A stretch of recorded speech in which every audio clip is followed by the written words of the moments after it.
ಓಕೆನಾ? ಪ್ರೀತಿಯ ವಿದ್ಯಾರ್ಥಿಗಳೇ, ಇಂದು ನಾವು 10ನೇ ತರಗತಿಯ ಹಿಂದಿ ವಿಷಯದಲ್ಲಿ 15ನೇ ಪಾಠ ಇರತಕ್ಕಂತ ಕರ್ನಾಟಕ ಸಂಪದ ಎಂಬ ಪಾಠದ ಬಗ್ಗೆ ತಿಳ್ಕೊಳ್ಳೋಣ.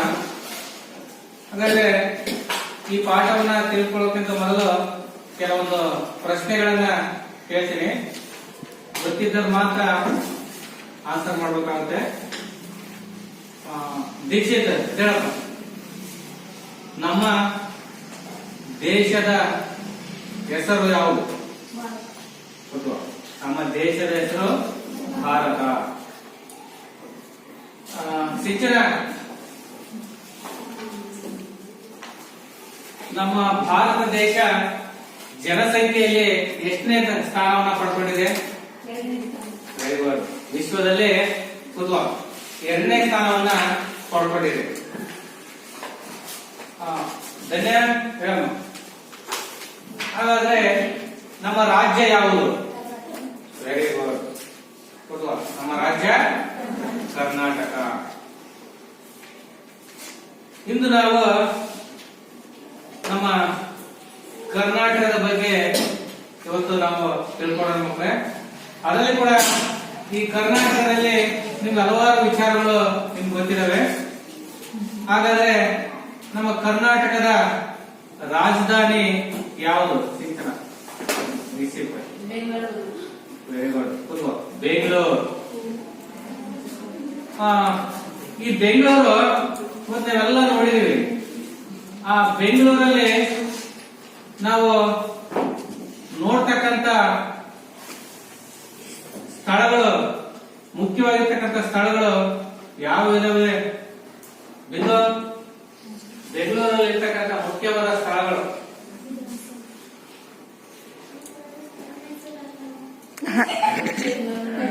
ಬೆಂಗಳೂರು. ಬೆಂಗಳೂರಲ್ಲಿ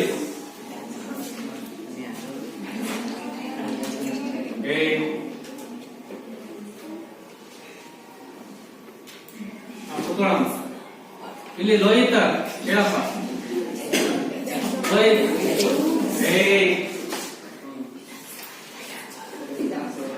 ವಿಧಾನಸೌಧ.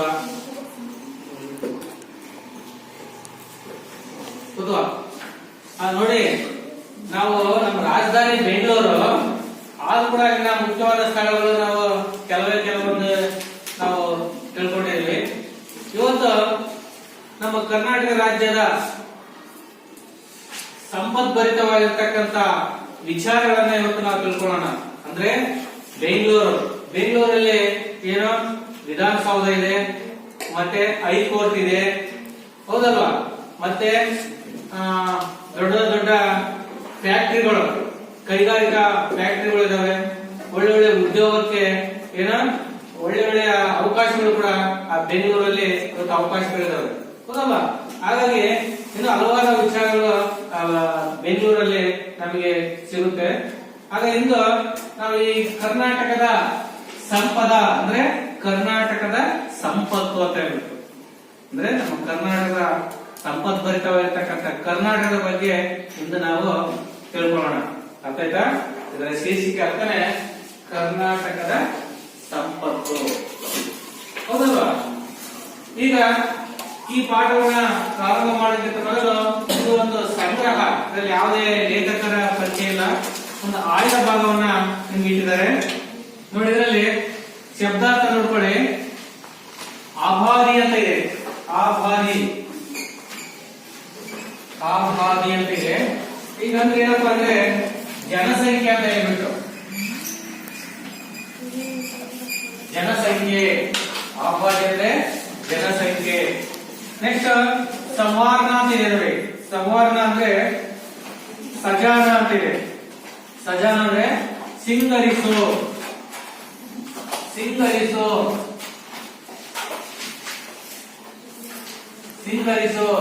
ಶೃಂಗಾರ ಮಾಡೋ, ಈ ತರ ಒಂದು ಅರ್ಥ ಬರುತ್ತೆ.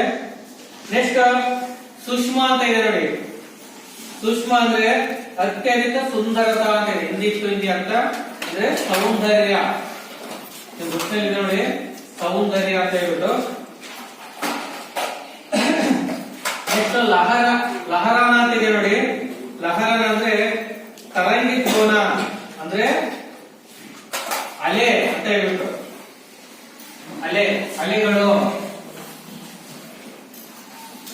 ಅಲೆಗಳು ನೆಕ್ಸ್ಟ್ ಚೋರ್ ಅಂತ ಇದೆ.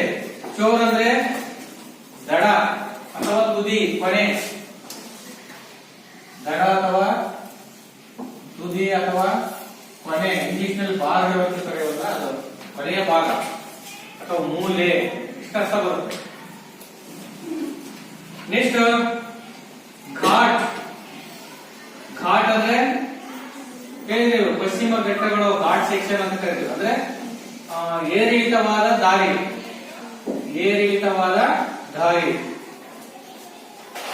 ವಕ್ರವಾಗಿರ್ತಕ್ಕಂಥ ಮಾರ್ಗ ಅಥವಾ ಏರಿಳಿತವಾದ ದಾರಿ. ಅಂದ್ರೆ ತೆಗ್ಗು ಇರುತ್ತೆ, ಮತ್ತೆ ಅಪ್ಪು ಇರುತ್ತೆ, ಮೇಲೆ ಇರುತ್ತೆ, ಕೆಳಗಿರುತ್ತೆ. ವಕ್ರವಾಗಿರ್ತಕ್ಕಂಥ ದಾರಿ ನಾವು ಘಾಟ್ ಸೆಕ್ಷನ್ ಅಂತ ಕರಿತೀವಿ.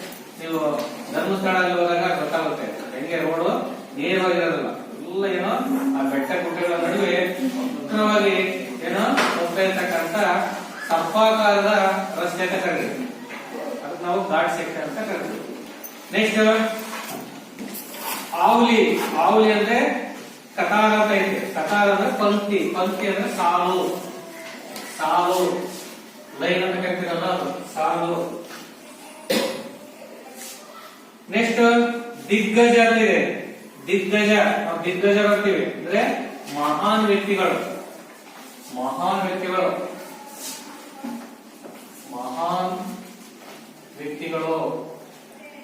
ದಿಗ್ಗಜರು ಅಂತ ಕರಿತೀವಿ. ಅಂದ್ರೆ ಬಹಳ ಪಾರಂಗತ ಪಡೆದಿರ್ತಕ್ಕಂಥವ್ರು, ಪ್ರಾಮುಖ್ಯತೆ ಪಡೆದಿರ್ತಕ್ಕಂಥವ್ರು, ಅವ್ರನ್ನ ಮಹಾನ್ ವ್ಯಕ್ತಿಗಳು, ದಿಗ್ಗಜರು ಅಂತ ಕರಿತೀವಿ. ನೆಕ್ಸ್ಟ್ ಪ್ರೌದ್ಯೋಗಿಕಿ ಅಂತ ಇದೆ. ಅಂದ್ರೆ ತಕ್ನಿಕಿ ಅಂತ ಇದೆ. ಅಂದ್ರೆ ತಂತ್ರಜ್ಞಾನ, ಟೆಕ್ನಾಲಜಿ ಅಂತ ಕರಿತೀವಿ ನೋಡಿ ಇಂಗ್ಲಿಷ್ ನಲ್ಲಿ. ಅದು ಟೆಕ್ನಿಕಲ್ ಅಂತೀವಿ, ಅಂದ್ರೆ ತಂತ್ರಜ್ಞಾನ.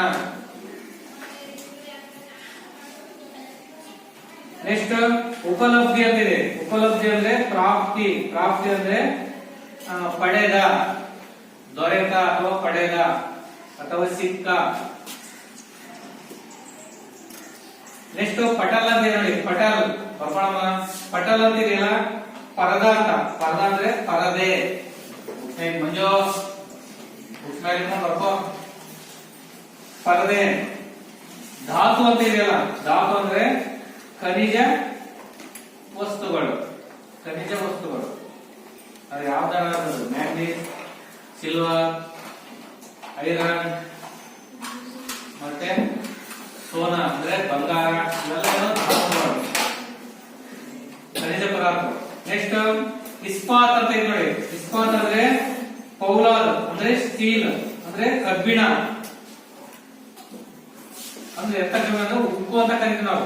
ಉಕ್ಕು ಕಬ್ಬಿಣದಲ್ಲಿ ಹೇಳಿರುತ್ತೆ ಉಕ್ಕು ಅಂತ. ಪೌಲಾದ್ ಅಂದ್ರೆ ಗಟ್ಟಿಯಾದ. ಇದು ಸಾಮಾನ್ಯ ಕಬ್ಬಿಣ ಬೇರೆ, ಉಕ್ಕಿನ ಕಬ್ಬಿಣ ಬೇರೆ. ಉಕ್ಕು ಅಂದ್ರೆ ಯಾವ ಕಾರಣಕ್ಕೂ ಗಟ್ಟಿಯಾಗಿರ್ತಕ್ಕಂಥದ್ದು. ನೆಕ್ಸ್ಟ್ ವಿಪುಲ ಅಂದ್ರೆ ಅತ್ಯಧಿಕ. ನೆಕ್ಸ್ಟ್ ಆಗಾರ್ ಅಂತ ಇದೆ. ಆಗಾರ್ ಅಂದ್ರೆ ಘರ್, ಮನೆ ಅಥವಾ ಖಜಾನೆ ಅಥವಾ ಭಂಡಾರ, ಇಷ್ಟೆಲ್ಲ ಬರುತ್ತೆ. ಸಿಂಚನ ಅಂದ್ರೆ ಸಿಂಪಡಿಸುವುದು.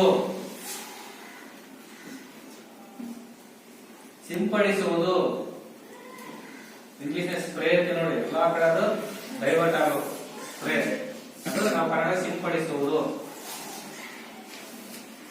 ನೆಕ್ಸ್ಟ್ ಊರ್ಜಾ ಅಂದ್ರೆ ಎನರ್ಜಿ ಅಂದ್ರೆ ಶಕ್ತಿ, ಅಂದ್ರೆ ವಿದ್ಯುತ್ ಶಕ್ತಿ. ವಾಸ್ತುಕಲಾ ಅಂದ್ರೆ ಇಮಾರತ್ ಮಕಾನ್ ಆದಿ ಬನನೆಕಿ ಕಲಾ ಅಂದ್ರೆ ಮನೆಯ ಕಟ್ಟುವ ಶೈಲಿ, ಮನೆಯನ್ನು ಕಟ್ಟುವ ಶೈಲಿ. ಅದು ವಾಸ್ತುಕಲಾ ಅಂತ ಕರೀತಾರೆ. ಶಿಲ್ಪಕಲೆ ಬೇರೆ, ವಾಸ್ತುಕಲಾ ಬೇರೆ. ಅವರಲ್ಲ ಮನೆ ಕಟ್ಟಕರ ವಾಸ್ತು ಸರಿ ಇಲ್ಲ ಅಂದ್ರೆ ಈ ಕಡೆ ಬಾಗಿಲು ಈ ಕಡೆನೆ ಬರಬೇಕು, ಕಿಟಕಿ ಈ ಕಡೆ ಬರಬೇಕು, ಡೋರ್ ಈ ಕಡೆ ಇರಬೇಕು, ದೇವ್ರ ಮನೆ ಈ ಕಡೆ ಬರಬೇಕಲ್ಲ, ಅದನ್ನ ನಾವೇನಂತ ಕರಿತೀವಿ ವಾಸ್ತುಕಲಾ. ನೆಕ್ಸ್ಟ್ ಪ್ರತಿಮಾ. ಪ್ರತಿಮಾ ಅಂದ್ರೆ ಮೂರ್ತಿ, ಪ್ರತಿಮೆ. ಅದ್ವಿತೀಯ. ಅದ್ವಿತೀಯ ಅಂದ್ರೆ ಸರಿಸಾಟಿ ಇಲ್ಲದ್ದು, ಸರಿಸಮಾನ ಇಲ್ಲದ್ದು ಅಥವಾ ಸರಿಸಾಟಿ ಇಲ್ಲದ್ದು. ನೆಕ್ಸ್ಟ್ ದೃಷ್ಟಾಂತ. ದೃಷ್ಟಾಂತ ನಿದರ್ಶನ, ಉದಾಹರಣೆ ನೋಡಿ ನಿದರ್ಶನ. ನೆಕ್ಸ್ಟ್ ಶ್ರೀವೃದ್ಧಿ. ಶ್ರೀವೃದ್ಧಿ ಅಂದ್ರೆ ಉನ್ನತಿ, ಪ್ರಗತಿ. ಉನ್ನತಿ ಅಥವಾ ಪ್ರಗತಿ ಅಂತ ಬರ್ಕೊಳ್ಳಿ. ಯೋಗದಾನ ಅಂತ ಇದೆ, ಇದೆಯಲ್ವಾ? ನಮ್ಮ ಬುಕ್ಸ್ ಮೇಲೆ ಬೇರೆ ಯೋಗದಾನ ಅಂದ್ರೆ ಸಹಯೋಗ ಅಂದ್ರೆ ಕೊಡುಗೆ ಅಥವಾ ಸಹಕಾರ. ಅನ್ಮೋಲ್. ಅನ್ಮೋಲ್ ಅಂದ್ರೆ ಅಮೂಲ್ಯ, ಅಮೂಲ್ಯ ಅಂತ ಬರ್ಕೊಳ್ಳಿ, ಅಮೂಲ್ಯ. ಇಷ್ಟು ಈ ಪಾಠದಲ್ಲಿ ಬರ್ತಕ್ಕಂಥ ಶಬ್ದಾರ್ಥಗಳು. ಈಗ ನೋಡಿ ಕರ್ನಾಟಕ ಬಗ್ಗೆ ನಾವು ತಿಳ್ಕೊಳ್ಳೋಣ. ಕನ್ನಡದ ವಾಸ್ತುಕಲೆ, ಶಿಲ್ಪಕಲಾ, ಸಂಸ್ಕೃತಿ, ಜನಸಂಖ್ಯೆ, ಕೈಗಾರಿಕೆಗಳು ಎಲ್ಲ ಇವತ್ತು ನಾವು ತಿಳ್ಕೊಳ್ಳೋಣ.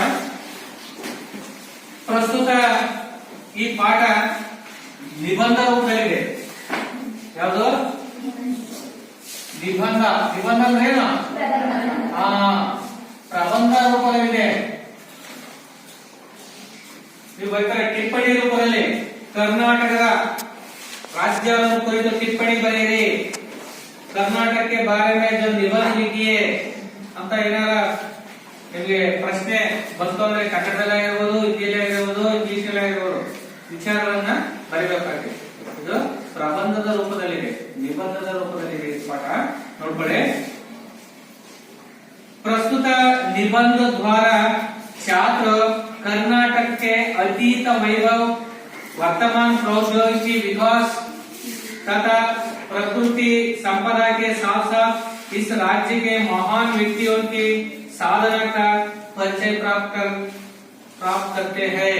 ಅಂದ್ರೆ ಈ ಪ್ರಸ್ತುತ ಈ ಪಾಠವು ಈ ನಿಬಂಧದ ಮೂಲಕ ನಾವು ವಿದ್ಯಾರ್ಥಿಗಳಿಗೆ ಕರ್ನಾಟಕದಲ್ಲಿ ಕಳೆದು ಹೋಗಿರ್ತಕ್ಕಂಥ ವೈಭವವನ್ನ, ನಮ್ಮ ಕರ್ನಾಟಕ ರಾಜ್ಯದಲ್ಲಿ ಕಳೆದು ಹೋಗಿರುವಂತಹ ವೈಭವದ ಬಗ್ಗೆ, ಸಂಪತ್ತಿನ ಬಗ್ಗೆ, ವರ್ತಮಾನ ಪ್ರೌದ್ಯೋಗಿಕ ವಿಕಾಸ, ಈಗಿನ ಪ್ರೆಸೆಂಟ್, ವರ್ತಮಾನ ಅಂದ್ರೆ ಈ ನಡೀತಾ ಇರ್ತಕ್ಕಂಥ ಕಾಲದಲ್ಲಿ ಪ್ರೌದ್ಯೋಗಿಕಿ ವಿಕಾಸ, ತಂತ್ರಜ್ಞಾನದ ಬೆಳವಣಿಗೆ, ಅಭಿವೃದ್ಧಿ, ತಥಾ ಅಂದ್ರೆ ಮತ್ತು ಪ್ರಕೃತಿ ಸಂಪದಾಗೆ ಸಾಥ ಪ್ರಾಕೃತಿಕ ಸಂಪತ್ತಿನ ಜೊತೆಗೆ ರಾಜ್ಯಕ್ಕೆ ಮಹಾನ್ ವ್ಯಕ್ತಿಯೋ ಈ ಸಾಧನಾ ಪರಿಚಯ ಪ್ರಾಪ್ತ कर सकते हैं. ಅದರೊಂದಿಗೆ ನಮ್ಮ ಕರ್ನಾಟಕ ರಾಜ್ಯದಲ್ಲಿ ಇರ್ತಕ್ಕಂಥ ಮಹಾನ್ ವ್ಯಕ್ತಿಗಳ ಅಥವಾ ದಿಗ್ಗಜರು ಮಾಡಿರುವಂತಹ ಸಾಧನೆಗಳ ಬಗ್ಗೆ ಇಂದು ನಾವು ಪರಿಚಯವನ್ನ ಪಡ್ಕೊಳ್ಳೋಣ. ಆಯ್ತಾ? ಅಂದ್ರೆ ಮಹಾನ್ ವ್ಯಕ್ತಿಗಳ ಬಗ್ಗೆ, ಔದ್ಯೋಗಿಕ ಕಾರ್ಖಾನೆಗಳ ಬಗ್ಗೆ, ಮತ್ತೆ ಕಳೆದು ಹೋಗಿರ್ತಕ್ಕಂಥ ಕರ್ನಾಟಕದ ಸಂಪತ್ತಿನ ಬಗ್ಗೆ ಇಂದು ನಾವು ತಿಳ್ಕೊಳ್ಳೋಣ. ನೋಡ್ಕೊಳ್ಳಿ. कर्नाटक राज्य भारत देश का प्रगतिशील राज्य है. है कर्नाटक राज्य भारत देश का प्रगतिशील राज्य है. यहाँ की आबादी लगभग 4 करोड़ से ऊपर है. प्रकृति माता ने कर्नाटक राज्य को अपने हाथों से संवार कर सुंदर और समृद्ध बनाया है. कर्नाटक की प्राकृतिक सूक्ष्म नयन मनोहर है. पश्चिम में विशाल अरबी समुद्र लहराता है. इसी प्रांत में दक्षिण से उत्तर के छोर तक फैली लंबी पर्वतमालाओं को पश्चिमी घाट कहते हैं. इन्हीं घाटों का कुछ भाग सह्याद्री कहलाता है. दक्षिण में नीलगिरी की पर्वता वालिया शोभायमान है. देखिए नेक्स्ट कर्नाटक में कन्नड़ भाषा बोली जाती है ना, कर्नाटक में कन्नड़ भाषा बोली जाती है और इसकी राजधानी बेंगलुरु है। कर्नाटक की राजधानी जो बेंगलुरु है, यहाँ देश विदेश के लोग आकर बस गए हैं। बेंगलुरु शिक्षा का ही नहीं बल्कि बड़े बड़े उद्योग धंधों का भी केंद्र है। यहाँ प्रसिद्ध भारतीय विज्ञान संस्थान HAL, HMT, ITI, BHEL, BEL जैसे बृहत संस्थाएं जो बेंगलुरु में है। इसे सिलिकॉन सिटी भी कहा जाता है। बेंगलुरु को और एक नाम से हम कह सकते हैं सिलिकॉन सिटी। देखिए आगे sir CV Raman, Visvesvaraya, doctor CNR Rao, doctor Shakuntala Devi जैसे दिग्गजों ने वैज्ञानिक तथा प्रौद्योगिकी क्षेत्र में नारायण मूर्ति ने अपनी महत्तर उपलब्धियों से कर्नाटक को विश्व पटल पर अंकित किया है। सन 2013 से में डॉक्टर CNR राव को सर्वोच्च पुरस्कार भारत रत्न प्राप्त हुआ है। यहाँ सोना, तांबा, लोहा आदि कई प्रकार की उपयोगी धातुएं मिलती है कर्नाटक में। भद्रावती में कागज, लोहे और इस्पात के बड़े कारखाने हैं। इसके अलावा कर्नाटक में चीनी, सीमेंट, रेशमा और कागज उत्पादन के अनेक कारखाने हैं। कर्नाटक में चंदन के पेड़ विपुल मात्रा में है, इसलिए कर्नाटक को चंदन का आगर कहते हैं। यहाँ चंदन का तेल, साबुन तथा कलाकृतियां भी बनाई जाती है।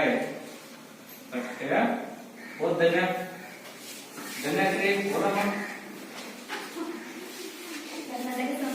कर्नाटक राज्य भारत देश का प्रगतिशील राज्य है। यहाँ की आबादी लगभग 4 करोड़ से ऊपर है। प्रकृति माता ने कर्नाटक राज्य को अपने हाथ से संवारकर सुंदर और समृद्ध बनाया है। कर्नाटक की प्राकृतिक सुषमा नयन मनोहर है। पश्चिम में विशाल अरबी समुद्र लहरता है। इसी प्रांत में दक्षिण से उत्तर के छोर तक फैली लंबी पर्वतमालाओं के पश्चिम घाट कहते हैं। हिंदी घाटों का कुछ भाग सह्याद्री कहलाता है। दक्षिण में नीलगिरी की पर्वतवालियां शोभायमान है। बेटा सिंचना। कर्नाटक में कन्नड़ भाषा बोली जाती है और इसकी राजधानी बेंगलुरु है। यहाँ देश विदेश के लोग आकर बस गए हैं।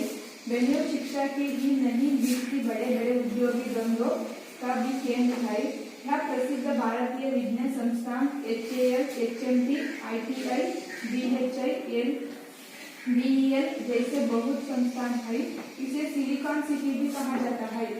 Sir CV Raman, sir Visvesvaraya, doctor CNR Rao, doctor Shakuntala Devi जैसे दिग्गजों ने वैज्ञानिक तथा प्रौद्योगिकी क्षेत्र में नारायण मूर्ति ने अपनी महत्तर उपलब्धियों से कर्नाटक को विश्व पटल पर अंकित किया है। सन 2013 में डॉक्टर CNR राव को सर्वोच्च पुरस्कार भारत रत्न प्राप्त हुआ है। देखिए कर्नाटक राज्य भारत देश का ಪ್ರಗತಿಶೀಲ ರಾಜ್ಯ है। ನೋಡಿ ಎಷ್ಟು ಈಜಿ ಇದೆ, ಸುಲಭವಾಗಿರ್ತಕ್ಕಂಥ ವಾಕ್ಯ ಇದೆ।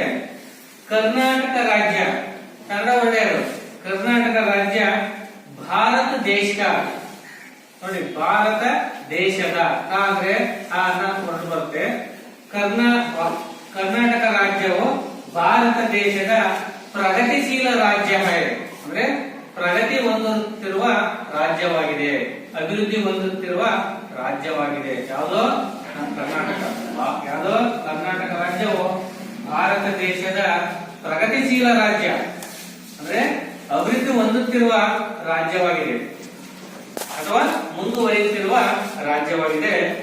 ಯಹಾಂಗಿ ಅಬಾದಿ, ಇಲ್ಲಿನ ಜನಸಂಖ್ಯೆ, ಇಲ್ಲಿನ ಕರ್ನಾಟಕದ ಜನಸಂಖ್ಯೆ, ಅಬಾದಿ ಅಂದ್ರೆ ಜನಸಂಖ್ಯೆ, ಲಗ್ಭಗ್, ಲಗ್ಭಗ್ ಅಂದ್ರೆ ಸುಮಾರು, ಸುಮಾರು ಅಥವಾ ಅಂದಾಜು 4 ಕರೋಡ್ ಸೆ ಊಪರ್ ಹೈ, 6 ಕೋಟಿಗಿಂತಲೂ ಹೆಚ್ಚಿದೆ. ಈ ಪ್ರಸ್ತುತ 7 ಕೋಟಿಗೆ ಹೋಗಿದೆ, ಹೌದಲ್ಲ?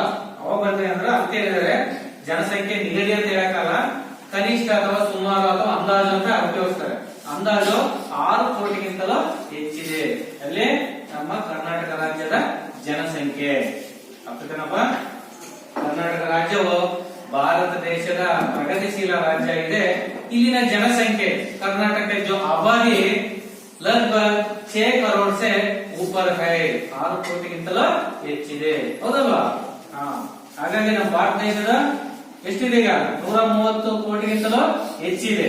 ಹಾಗೆ ಕರ್ನಾಟಕದ ಜನಸಂಖ್ಯೆ 6 ಕೋಟಿಗಿಂತಲೂ ಹೆಚ್ಚಿದೆ. प्रकृति माता ने कर्नाटक राज्य को अपने हाथों से संभाल कर सुंदर और समृद्ध बनाया है.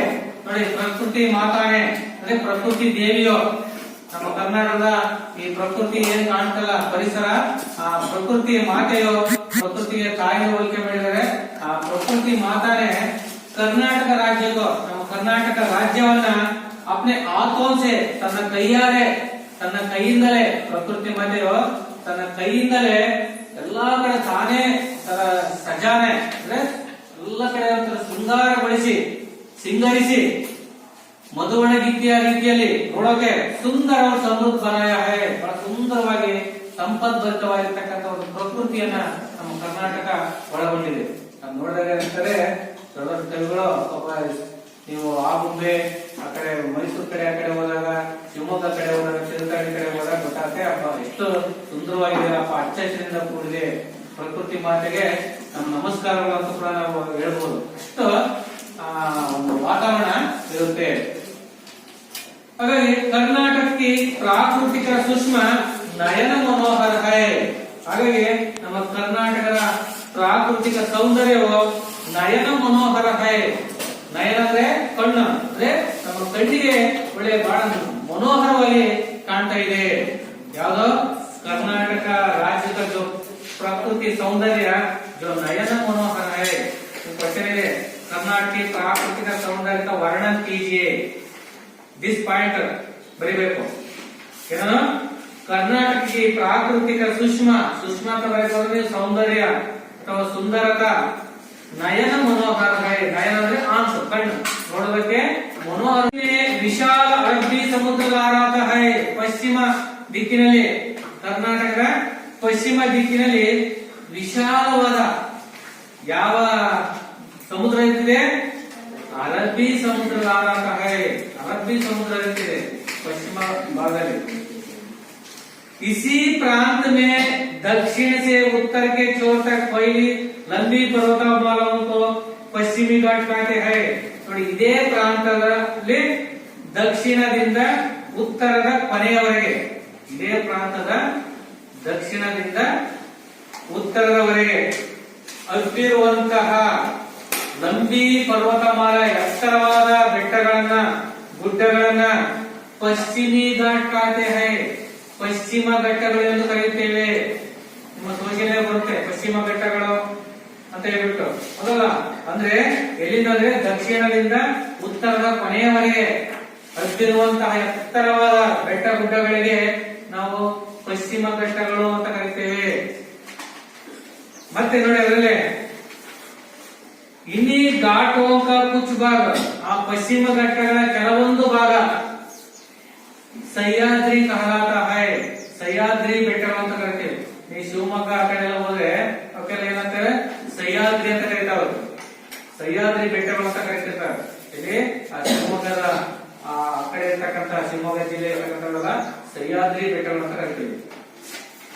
दक्षिण में नीलगिरी की पर्वतावलिया शोभायमान है.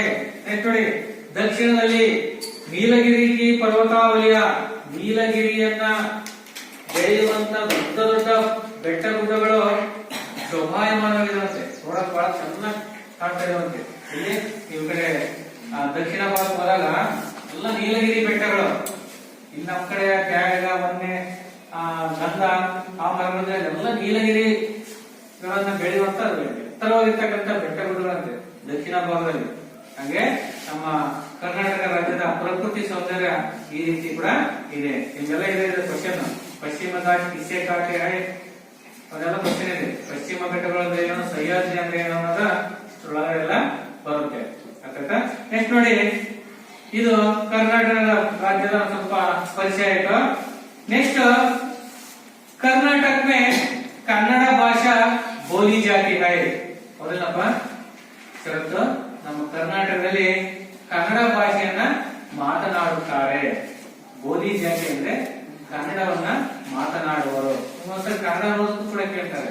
ಏನಂತ, ಕರ್ನಾಟಕ ಮೇ ಕನ್ನಡ ಭಾಷಾ ಬೋಲಿ ಜಾತಿ ಹೈ. ಹೇಳ್ತಾರೆ ಕರ್ನಾಟಕದಲ್ಲಿ ಕನ್ನಡ ಭಾಷೆಯನ್ನ ಮಾತನಾಡುವರು. और इसकी राजधानी, कर्नाटक की राजधानी बेंगलुरु. ನೆನಪಿಟ್ಕೋಬೇಕು, ಕರ್ನಾಟಕದ ರಾಜಧಾನಿ ಬೆಂಗಳೂರು. यहाँ ಎಲ್ಲಿ, ಈ ಬೆಂಗಳೂರಲ್ಲಿ ದೇಶ ವಿದೇಶ के लोग, ದೇಶ ವಿದೇಶದ ಜನರು आकर ಬಂದು बस गए हैं, वास करते हैं, ಬಂದು ಅಲ್ಲೇ ನೆಲೆಸಿದ್ದಾರೆ. ಈ ಬೆಂಗಳೂರಿಗೆ ಹೋದ್ರೆ ನಮ್ಮ ಕರ್ನಾಟಕದವರೇ ಕಡಿಮೆ ಇದ್ದಾರೆ. ಎಲ್ಲ ಬೇರೆ ಬೇರೆ ಸ್ಟೇಟ್ನವರು, ಬೇರೆ ಬೇರೆ ದೇಶಗಳು ಎಲ್ಲ ಬಂದ ಇವತ್ತಲ್ಲಿ ವಾಸ ಮಾಡ್ತಿದ್ದಾರೆ. ಯಾಕಂದ್ರೆ ಅಲ್ಲಿನ ಒಂದು ಪರಿಸರ, ಅಲ್ಲಿನ ಒಂದು ಉದ್ಯೋಗ, ಇದಕ್ಕೆಲ್ಲ ಮಾರುವಾಗಿಟ್ಟು ಎಲ್ಲರೂ ಕೂಡ ಬೆಂಗಳೂರಲ್ಲಿ ಇವತ್ತು ವಾಸ ಮಾಡ್ತಿದ್ದಾರೆ. ಇವತ್ತು ನೋಡಿ, ಕರ್ನಾಟಕ ಪ್ರತಿಯೊಂದು ಹಳ್ಳಿ ಕೂಡ ಒಬ್ಬರಾದ್ರೂ ಕೂಡ ಬೆಂಗಳೂರಲ್ಲಿ ಇದ್ದಾರೆ. ಹೋಗಲ್ಲ, ಯಾಕೆ ಉದ್ಯೋಗ ಅರಸಿ ಕೆಲಸ ಸಿಗುತ್ತೆ ಅಂತ ಉದ್ದೇಶದಿಂದ. ಹಾಗೆ ಎಲ್ಲ ಅಲ್ಲಿ ಇವತ್ತು ವಾಸ ಮಾಡ್ತಿದ್ದಾರೆ. ಅಷ್ಟೇ ಅಲ್ಲ, ಬೆಂಗಳೂರು ಶಿಕ್ಷಾ का ही नहीं, केवल शिक्षा ಒಂದೇ ಅಲ್ಲ, बल्कि बड़े बड़े उद्योग धंधों का भी केंद्र है. ಬರೇ ಎಜುಕೇಶನ್ ಒಂದೇ ಫೇಮಸ್ ಅಲ್ಲ ಶಿಕ್ಷಣಕ್ಕೆ, ಅದರ ಜೊತೆಗೆ ಬಡೆ ಬಡೆ ಉದ್ಯೋಗ, ದೊಡ್ಡ ದೊಡ್ಡ ಒಳ್ಳೆಯ ಉದ್ಯೋಗಗಳು ಮತ್ತೆ ಕೆಲಸ ಮಾಡತಕ್ಕಂತಕ್ಕೆ ಆಯಕಟ್ಟಿನ ಒಂದು ಕೇಂದ್ರ ಸ್ಥಳವಾಗಿದೆ. ದೊಡ್ಡ ದೊಡ್ಡ ಬಿಸಿನೆಸ್ ಮಾಡಕ್ಕೂ ಒಳ್ಳೆ ಒಂದು ಕೇಂದ್ರ ಆಗಿದೆ, ಒಳ್ಳೆ ಆಯಕಟ್ಟಿನ ಸ್ಥಳ ಆಗಿದೆ. ಯಾವುದು? ಬೆಂಗಳೂರು. यहाँ ಪ್ರಸಿದ್ಧ ಭಾರತೀಯ ವಿಜ್ಞಾನ ಸಂಸ್ಥಾನ HAL ನೋಡಿ, ಅಲ್ಲಿ ಮತ್ತೆ ಪ್ರಸಿದ್ಧ ಭಾರತೀಯ ಒಂದು ವಿಜ್ಞಾನ ಸಂಸ್ಥಾನ ಅಂತ ಇದೆ.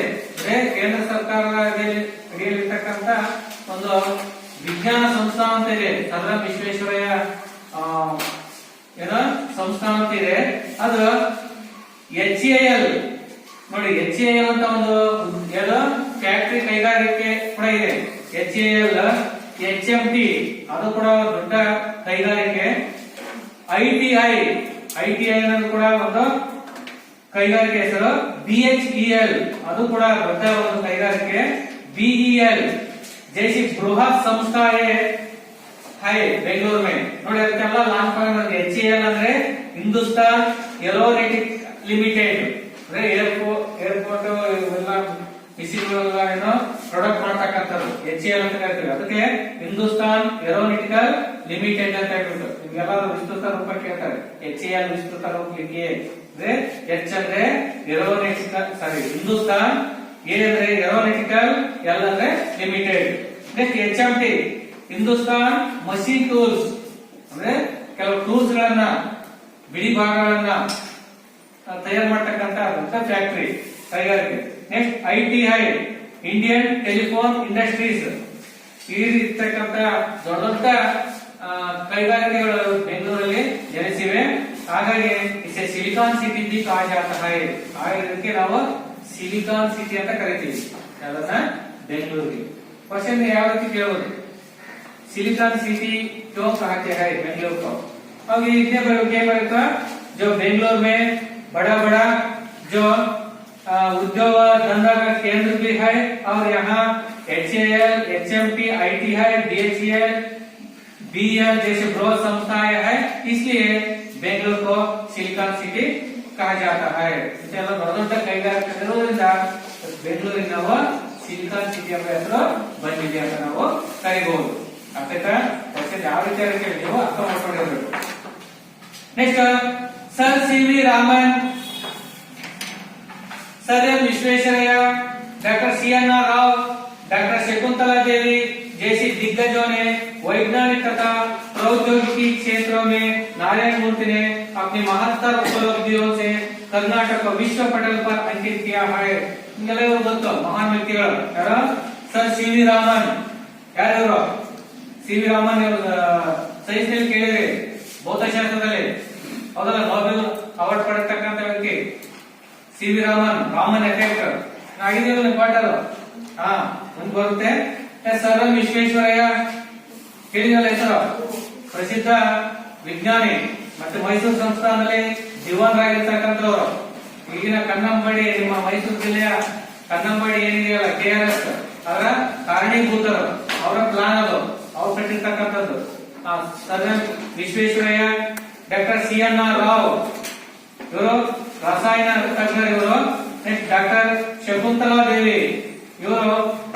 ಶಕುಂತಲಾ ದೇವಿ ಕೇಳಿರೋದು ಮಾನವ ಕಂಪ್ಯೂಟರ್ ಅಂತ ಕೂಡ ಕಳಿಸ್ತಕ್ಕಂಥ ವ್ಯಕ್ತಿ.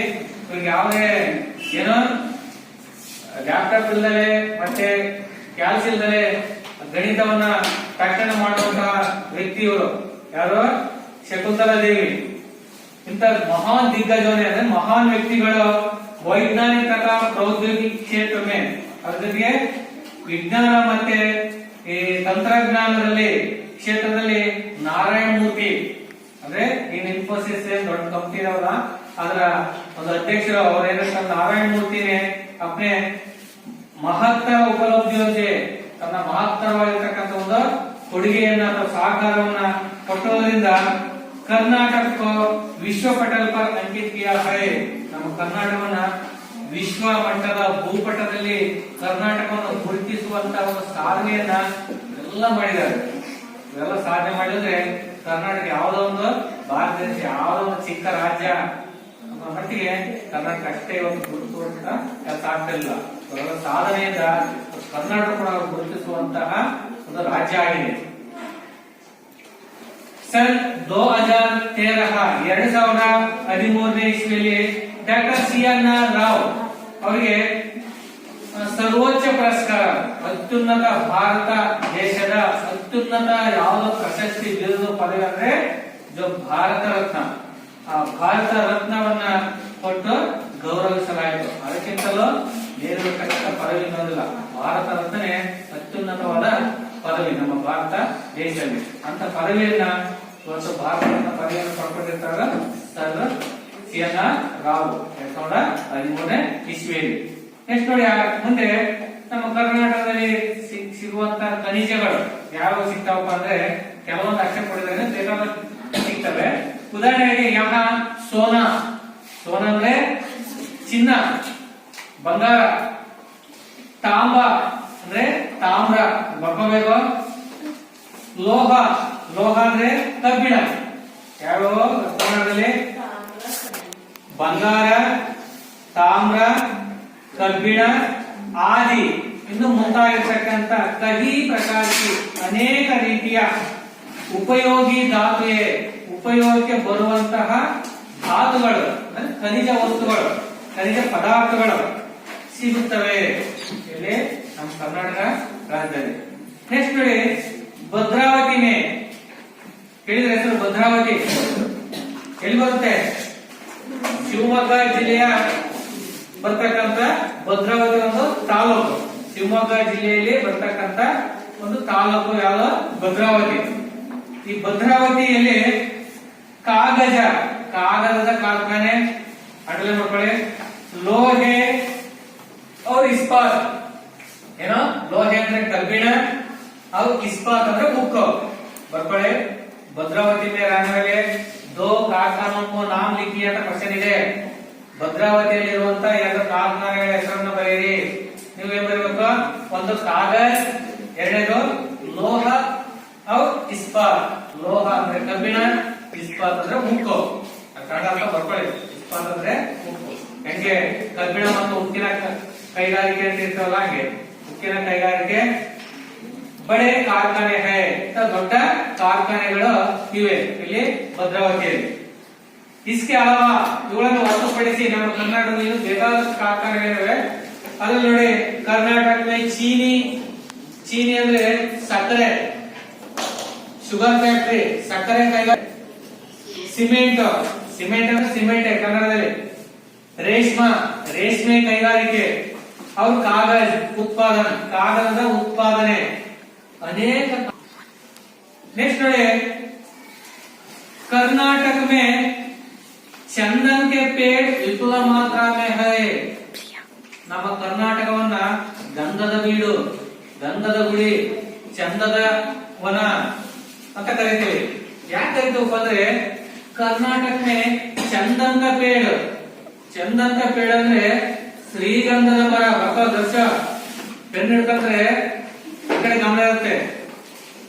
ಚಂದನ್ ಕಾ ಪೇಡ್ ಅಂದ್ರೆ ಗಂಧದ ಮರ, ಶ್ರೀಗಂಧದ ಮರ. ಹೆಚ್ಚಾಗಿವೆ, ಹೆಚ್ಚಿನ ಪ್ರಮಾಣದಲ್ಲಿವೆ. ಇದು ಕನ್ನಡ ಅರ್ಥವನ್ನು ಕೇಳ್ತಾರೆ, ಕನ್ನಡ ಅನುವಾದ.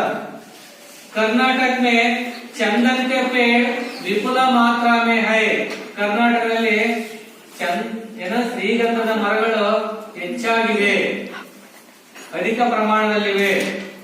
इसलिए ಆದ್ದರಿಂದ कर्नाटक को चंदन का आगर कहते हैं. ಆದ್ದರಿಂದ ಕರ್ನಾಟಕವನ್ನ ಗಂಧದ ಬೀಡು, ಗಂಧದ ಮನೆ, ಶ್ರೀಗಂಧದ ಮನೆ ಅಂತ ಬಿರುದನ್ನ ಬಂದಿದೆ. ಹಾಗಾಗಿ ಇದಕ್ಕೆ ನಾವು ಏನಂತ ಕರಿತೀವಿ, ಚಂದನ್ का आगर कहते हैं. ನಾಟಕ ಮಾಡ್ಕೊಳ್ಳಿ, ಕ್ವಶನ್ ಕೇಳ್ತಾರೆ ಜನರೇ. कर्नाटक को चंदन का आगर क्यों कहते हैं? ಕರ್ನಾಟಕವನ್ನ ಶ್ರೀಗಂಧದ ಬೀಡು, ಗಂಧದ ನಾಡು ಅಂತ ಯಾಕೆ ಕರೀತಾರೆ ಅಂದ್ರೆ इतने सिंपल आंसर. कर्नाटक में चंदन के पेड़ विपुल मात्रा में है, इसलिए कर्नाटक को चंदन का आगर कहते हैं. ಕರ್ನಾಟಕದಲ್ಲಿ ಗಂಧದ ಮರಗಳು ಹೆಚ್ಚಾಗಿರುವುದರಿಂದ ಕರ್ನಾಟಕವನ್ನ ಗಂಧದ ನಾಡು ಅಂತ ಕೂಡ ಕರಿತೀವಿ. यहाँ चंदन का चंदन का तेल, साबुन तथा कलाकृतियां भी बनाई जाती है. ಹಾಗಾಗಿ ನಾವು ಇಲ್ಲಿ ಚಂದನ್ ಕಾ ತೇಲ್, ಶ್ರೀಗಂಧದ ಎಣ್ಣೆ, ಮತ್ತೆ ಸಾಬೂನು, ಮತ್ತೆ ವಿವಿಧ ಕಲಾಕೃತಿಗಳನ್ನು ಕೂಡ ಈ ಗಂಧದ ಮರಗಳಿಂದ ಇವತ್ತು ತಯಾರು ಮಾಡ್ತೀವಿ. ಇವೆಲ್ಲ ನೀವು ಆ ಮೈಸೂರಲ್ಲಿ ಕೂಡ ಇವೆಲ್ಲ ಸಿಗ್ತವೆ. ಇವಾಗ ಮೈಸೂರು ಸ್ಯಾಂಡಲ್ ಸೋಪು, ಹೌದಲ್ಲ, ಶ್ರೀಗಂಧದ ಸೋಪು, ಶ್ರೀಗಂಧದ ಎಣ್ಣೆ, ವಿವಿಧ. ಸರಿ. ಹಾಗಾಗಿ ಶ್ರೀಗಂಧದ ನಾಡು ಅಂತ ನಾವು ಕರಿತೀವಿ. ಹಾಗಾಗಿ ಇದುವರೆಗೆ ಆಗಿರ್ತಕ್ಕಂತ ಈ ಪಾಠವನ್ನ ನಿಮ್ಗೆಲ್ಲ ಅರ್ಥ ಆಗಿದೆ ತಿಳ್ಕೊಂಡು ಉಳಿದ ಪಾಠವನ್ನು ಮುಂದುವರಿಸ್ತೀನಿ. ಅದಕ್ಕಿಂತ ಮೊದಲು ಕ್ವಶನ್ ಅನ್ನ ಬರ್ಕೊಳ್ಳಿ, ಹೋಮ್ ವರ್ಕ್. एक वाक्य में उत्तर लिखिए ನೋಡಿ. पश्चिमी घाट किसे कहते हैं? क्वेश्चन नंबर 1, पश्चिमी घाट किसे कहते हैं? कर्नाटक में कौन कौन से जलप्रपात है? ಇದು ನೆಕ್ಸ್ಟ್ ಬರುತ್ತೆ, ಅದೇ ಬೇಡ. नेक्स्ट कर्नाटक की प्रमुख